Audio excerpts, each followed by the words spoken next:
Have you heard the strange tales of the Whistler?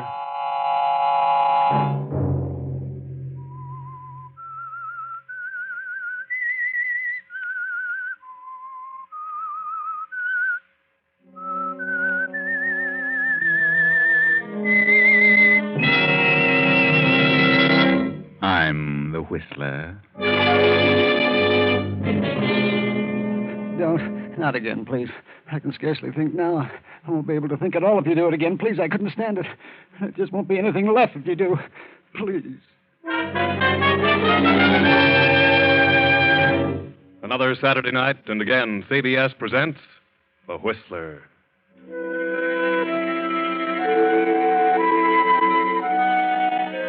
I, the Whistler, know many things, for I walk by night. I know many strange tales, many secrets hidden in the hearts of men and women who have stepped into the shadows. And so I tell you tonight the weird story of Shadow of a Mind. See that man working there in his laboratory? That's Dr. William Richter. He's brilliant. He works hard at his research because he believes he can do more for posterity through research than he could had he continued his regular practice as a surgeon, a brain surgeon. It's good that a doctor can retire from his practice and have a laboratory all his own, with all expenses paid, where he may carry on his experiments. Good also that he can afford an assistant. Ernest? Ernest? Yes, Doctor. Come here, will you? Think there's something here you should see? Certainly, Doctor. Yes, Doctor? What is it? This piece of tissue. I've just taken it out of the solution. Oh, yes, that's the tissue from the monkey's brain. Yes? Seems to be alive still. Yes, the solution has kept it in perfect condition, at least to all outward appearances. Of course, we can't really tell until it's tried along with undisturbed tissue. That's right. That's just what we're going to do. Today? You're going to try it today? Yes. Remember the little chimpanzee we brought in last week? Yes. Prepare him, will you? We'll try the experiment at once. Oh, it will be wonderful if it works. Wonderful for humanity, I mean. Well, that's why I'm doing this work, Ernest. Because of the great benefit it will be to mankind if I can find a way to keep tissue living when completely severed from a body. And then replace it. That will be wonderful. I don't mind telling you, Ernest, that if this experiment is successful, we will have gone a long way toward proving the feasibility of tissue transplantation. Then there will remain only to try it with larger sections of tissue. Who knows? Perhaps sometime, due to our experiments, man will be able to perform this operation on complete sections of the human brain. It's a great work you're doing, Doctor. Yes. Now, prepare the animal, will you? Yes, Doctor.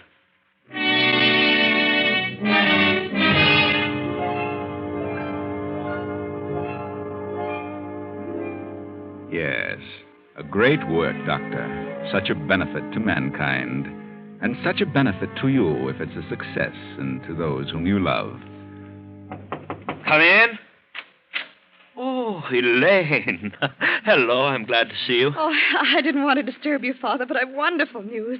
Terribly important news. Wait a minute. Don't you think you should give me an opportunity to at least say good afternoon to your young man? Oh, I'm sorry, Father. How do you do, sir? Hello, John. And now, Elaine, what is this news that is so vital? Well, it's about John and me. That's why I brought John along. We're going to be married. We came to ask your permission, sir. You are in love? Oh, yes, Father. Very much, sir. Oh, at least that's what you think now. But, Father... Oh, I know. Love hits you hard when you're young. I just want you to be sure, my dear. You see, this comes as rather a surprise to me. A surprise? Yes, a surprise, and I might say a slight disappointment. Disappointment? Yes, I'd hoped you'd finish your school and then come here to help me. Oh, I know how you feel about your work, Father. I know how important it is to you. It's important to me, too. I want you to continue it, but, well, I don't want to give up love simply to assist you. Don't you see, it's your work, not mine. Marriage is what I want. Yes. How soon do you wish to marry? As soon as possible, sir. Then I can only tell you that I advise strongly against it. As you know, Elaine, I cannot order you not to marry this man. No, Father, you've been wonderful to me. I want to repay your kindness. And I think I can do so better if I'm leading a happy, normal life. I hope you're right, Elaine. I can still only advise against this marriage. If you do it, you will do so against my will and judgment. The specimen is ready, Doctor. Huh? Oh, thank you, Ernest. And now, if you'll excuse me, I'm in the midst of a rather important experiment. Just a moment, Father. If there's something about John to which you object, I think it's only fair that you should tell us now. Oh, my objection has nothing to do with John. I admire him. I've always considered him a brilliant young man. Thank you, sir. If I wished you to marry anyone at this time, I should as soon it were John as anyone else. Then why? What is it, Father? It is simply my wish that you do not marry at this time. You see, my dear, I'm not young, and the thought of losing you perhaps makes me slightly selfish about you. I only ask that you consider my request. I do not demand that you obey it. Oh, I'm talking too much. I must go. Think it over. Carefully. Oh, I'm sorry, Johnny. I had no idea he'd behave this way about it. I thought he'd be glad. He's always been so nice to me. I thought, of course, he'd be happy to see me married. Well, he didn't seem much concerned over your happiness. He seemed more interested in the effect your marriage was going to have on him or his works. But if I were happy, you'd think he would be. I don't see how marrying you could have any adverse effect on him. I wonder.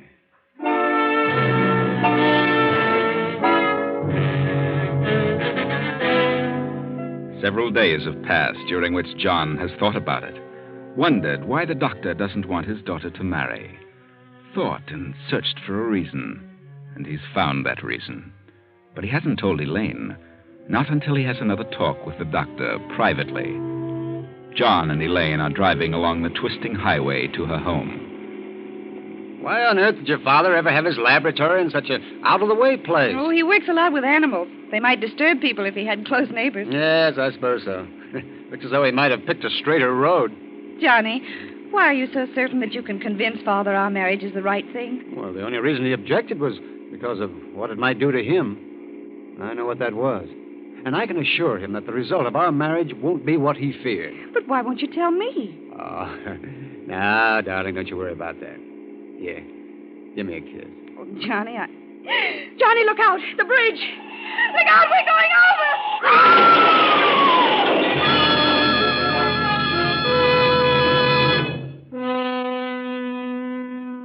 You were careless, John.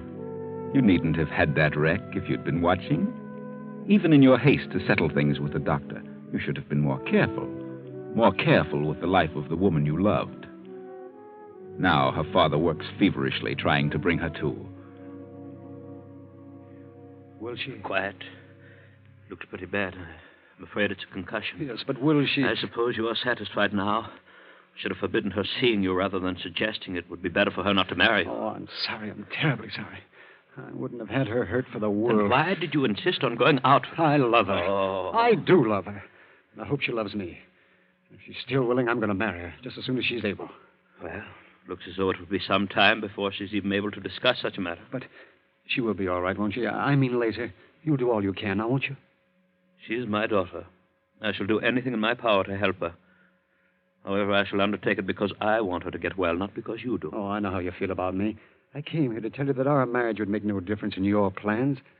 But that's not important now. The only thing of importance is her recovery.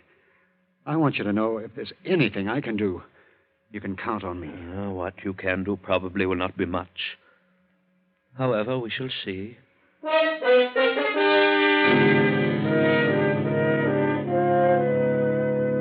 Not much you could do, John. If you'd only realized then just how much you would do, maybe you wouldn't have been so anxious. It hasn't been pleasant, though, has it, all these days of waiting while Elaine came out of her coma and then lapsed back in again. And when the doctor operated on her, that was hard on you, too. These short visits you've been allowed with her. Does it seem strange that the doctor won't let you stay too long in the room with her? You'll have to leave now, John. Remember, I told you could only have a few minutes. Oh, yes, all right. I'll come again soon, Elaine. And don't you worry. Everything will be all right. Goodbye, John. I hope you can come again soon. What does he mean everything would be all right? Oh, just about us. Well, what does he know about it? What does he know about your condition? He thinks as I do that I'll soon be well. Oh, does he? Yes. Won't I? We shall see. What else did he tell you? That he loved me enough to give up anything in the world for me. And are you still as much in love with him as you were? Oh, yes, Father. More so. Then I want you to tell him that you will marry him. Oh, Father, Oh, Father, I knew you'd see. I knew you'd want me to be happy. I knew you'd see what was best. Yes, I do see what's best. Probably better than you. Well, what do you mean? Elaine, you know how much you've always meant to me. Yes, you've always been very good to me, Father. Then believe me when I tell you I know what's best for you. Tell John you will marry him right away. But why so soon? Because it is important. But your attitude has changed, so... Have you grown to like him? Oh, I've scarcely seen him. But then what's the reason for this sudden reversal of your feelings? I was looking at it before from the standpoint of an ordinary marriage with the average benefits and drawbacks. But now, my dear, we must look at it differently. I don't understand. This will be no ordinary marriage, Elaine. It will be a marriage in which you alone will benefit. I don't understand. Oh, my dear, I would rather do anything in the world than to tell you what I have to, but your accident, well, it left, well, you're just not improving satisfactorily. What do you mean? A growth has started where I removed that clot. I've got to operate again, and I cannot say how successful I'll be. You mean you're afraid it won't be a success? And that's why you want me to marry John? Yes, because I know what may happen if it isn't. And I want you to have all the things you want while you have the chance. But that wouldn't be fair to him. He's always said he would give up everything. Well, now he will have the chance. Oh, no. I won't do it that way. I wanted to marry him because I thought we'd have a happy life together. I don't want him to do all the giving. You've got to, Elaine. No. But you are going to need him, Elaine. Need him more than you can possibly imagine. And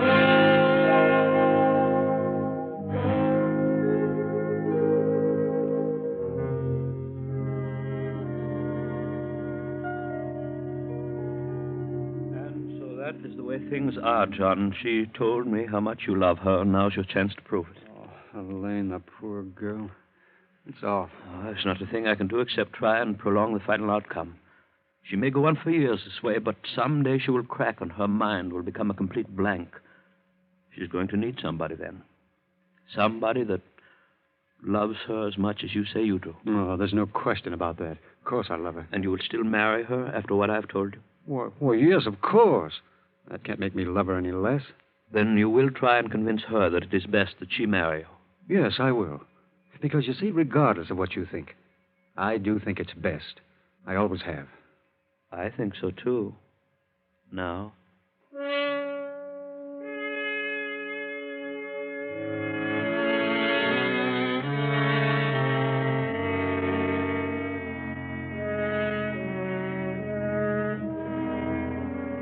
But don't you see, darling, this can't make any difference in my love for you.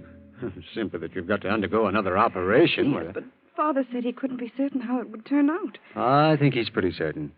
He told you then? Yes. And it doesn't really make any difference. Except that I've waited longer. And now I love you more. Oh, John. So please, darling, say you'll marry me. You still think it's wise? Yes, I know it is.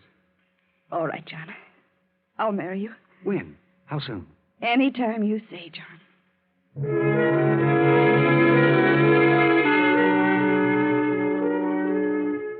It's good to know that someone loves you enough to marry you even when you're ill, isn't it, Elaine?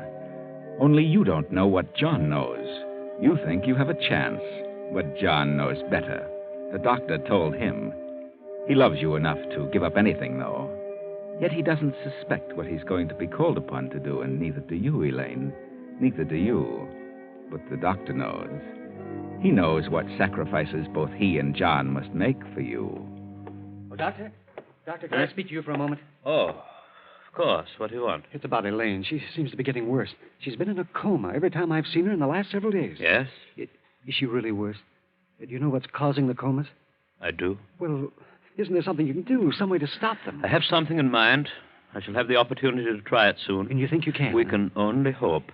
Oh, by the way, I may need your help in the morning. I suggest you get a good night's rest. Well, are you going in to see her now? Yes. Then may I go in with you? You're very nervous tonight. I don't think your presence would be good for her. Besides, I want you to rest. We have quite a task ahead of us in the morning. Oh, yes, but... I suggest you go to your room now. Oh, here. In this envelope are some sleeping powders. Be sure you take them. You'll need a good night's rest. Yes, but Elaine, If you will cooperate, I think I can assure you that Elaine will improve rather rapidly from now on. Now, please do as I say. Well, all right, then. And good night. And please let me know in the morning. I shall.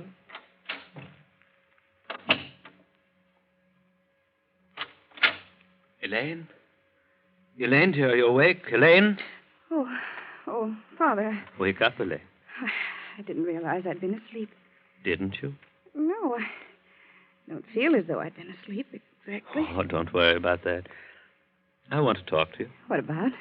Please, my dear, don't let this upset you too much, but I'm afraid we have to operate again. That is our only way out, otherwise you lose your mind. My mind?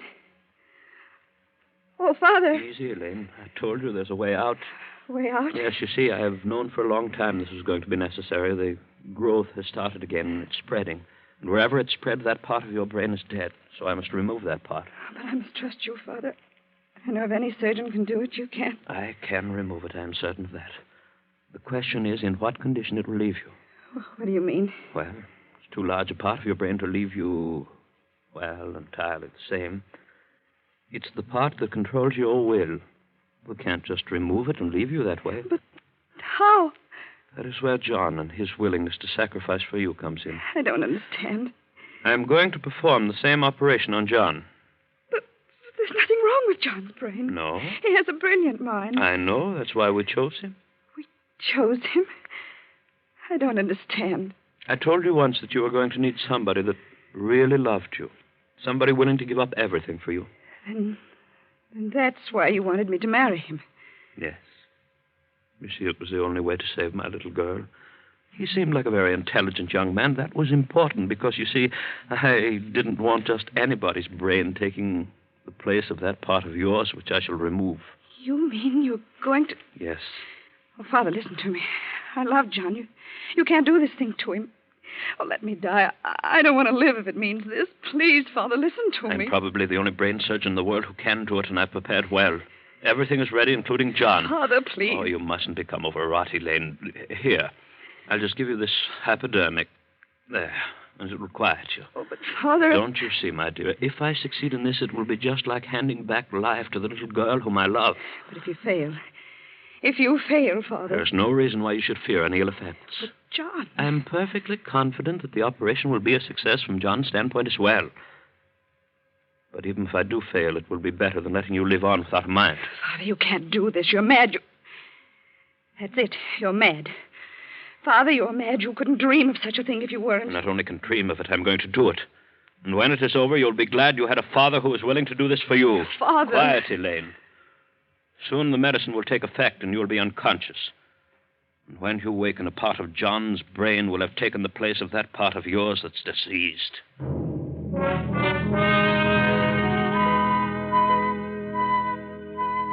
The operation was a success, a complete success for Elaine. A fine piece of surgery, Doctor. You must feel highly pleased with your ability. A pity this operation can't become a contribution to surgical science, but I doubt that you'd want the world to know. And you, Elaine, you look so different since you've been up and around. Your will seems so strong. And your attitude toward John. What's happened to your love for him? Elaine, what are you getting ready to do? I'm going out. You're going out again? Yes, do you mind? Well, I thought maybe you'd stay with me tonight. You were out last night. It's awfully lonesome just sitting here in this room. Never getting out, never seeing anyone. You're in no condition to see anyone. But I'd like to see you, Elaine. When you stay home, I like to see you. Well, I'm not staying home. I'm not sitting around here spending another dull evening with you. Suppose I am dull. I can't think. I had something I wanted to tell you. I remembered it this afternoon, something I intended doing before we were married. But, I can't remember what it was. Oh, you can't remember anything. All you can do is sit around and whine. Oh, why do you talk to me like that, Elaine? You used to love me. I remember you said you loved me once. And I love you, Elaine. I've always loved you.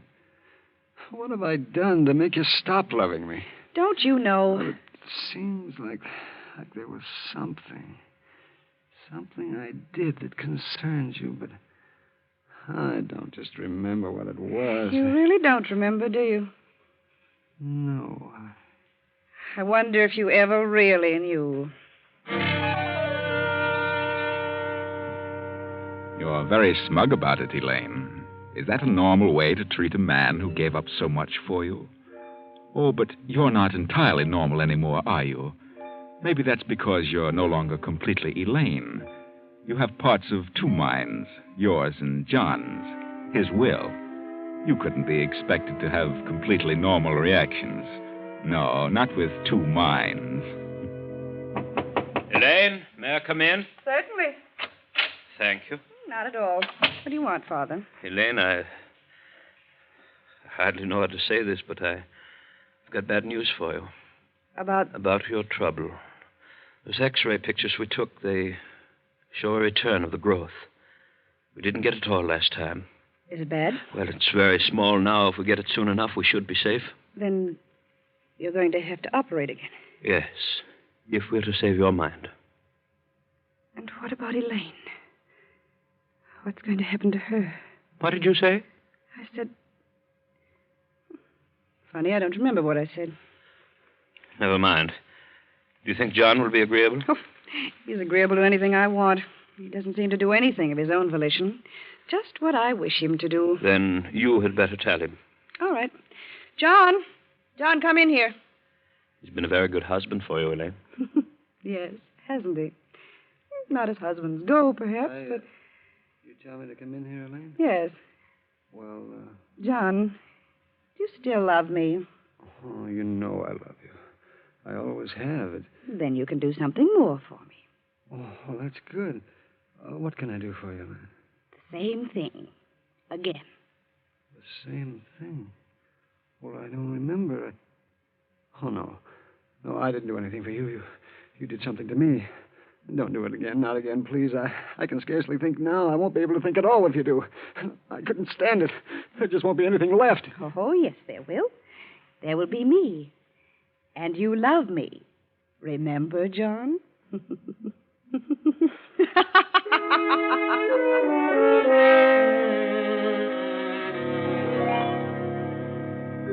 Another good job, Doctor. Another great piece of surgery. No one else could have done it.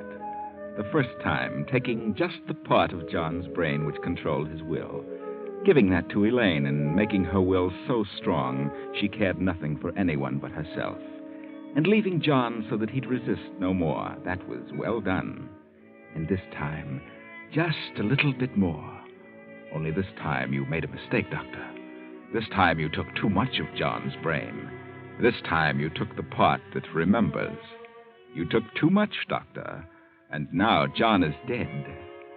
You've given his will to Elaine, and now his memory. And the part of John's mind that remembers also hates Doctor. Come in. Oh, Elaine, my dear. Come in, my child. Well, I didn't expect you so late. Elaine, what are you doing with that gun? I have something to settle with you, Doctor. Why, I don't understand. You've never called me doctor before, Elaine. It is not Elaine you're dealing with, Doctor. What do you mean? This is John.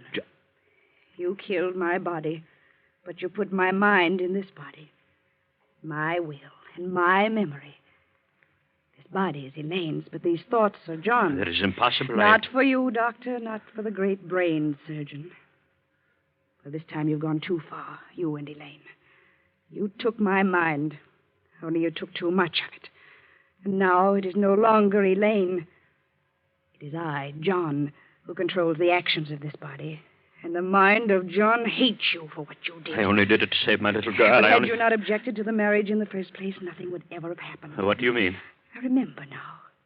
Now John's thoughts remember what it was he found out about your objection to the marriage. That's what we were coming to tell you when we had the accident. John found out about your wife's will. What? The money that made it possible for you to continue your work would all go to Elaine when she married. Oh, but... You didn't want that, did you, Doctor? Because you weren't her real father. But I've always loved you as a real father. I've done everything for you. Excuse me, Doctor. For Elaine. You forget you're dealing with the memory of John. And with his will and his memory in this body, you can see why it's perfectly natural to kill you. Wait, now listen to me. For a long time, I've known that something went wrong, and I didn't intend it that way, but I have prepared for it. I have a signal bell connected with this room to the laboratory. Ernest has been instructed to come here immediately upon hearing it. Well, I've just rung it. He'll be here in a second. You wouldn't dare to kill me because you'd be convicted as a murderer. How many times do you think a man can be afraid of death, Doctor? Oh? Remember, you've been through the process of killing my body for a long time now. I shall be easier on you. I shall kill you quickly now with this gun. What is it? That gun, stop her. Good heavens. Stand back, Ernest. I have no desire to harm you. He's the only one my memory hates. The only one my will says to kill. You killed your father. No, Ernest, I didn't. But I saw. I stood here and watched you kill him. Yes, but Elaine didn't pull that trigger, and he was not my father. I'll call the police. Stop. Stand over there in that corner. Now throw me the keys to the car. That's it.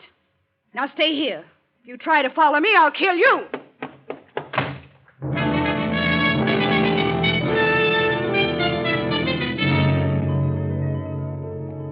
And so you've settled scores, haven't you, John? Your mind, together with Elaine's body, have made him pay for his greed. But where are you going? It's really over. Why do you hurry so? Why do you drive so fast? Do you know where you're going? Remember, this is a crooked road, and that bridge ahead, that's where it all started, remember? The wheel. Is something pulling on it? Pulling it off to the left? Pulling harder than you can pull? What could have a hold of it? You're alone. But something is pulling the wheel around, isn't it? Pulling it until...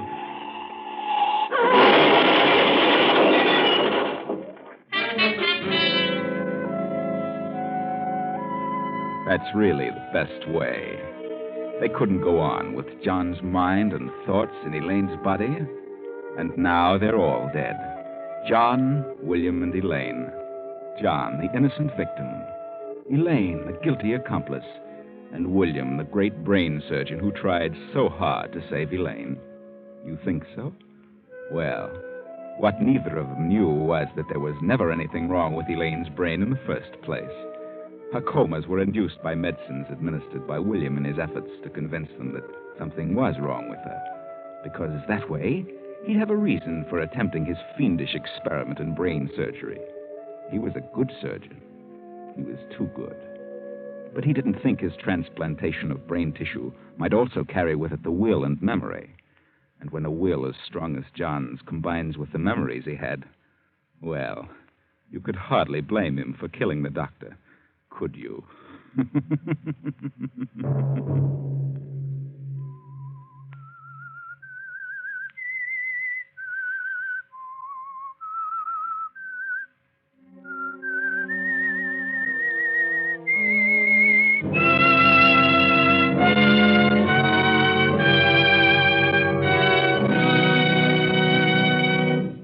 CBS has presented The Whistler.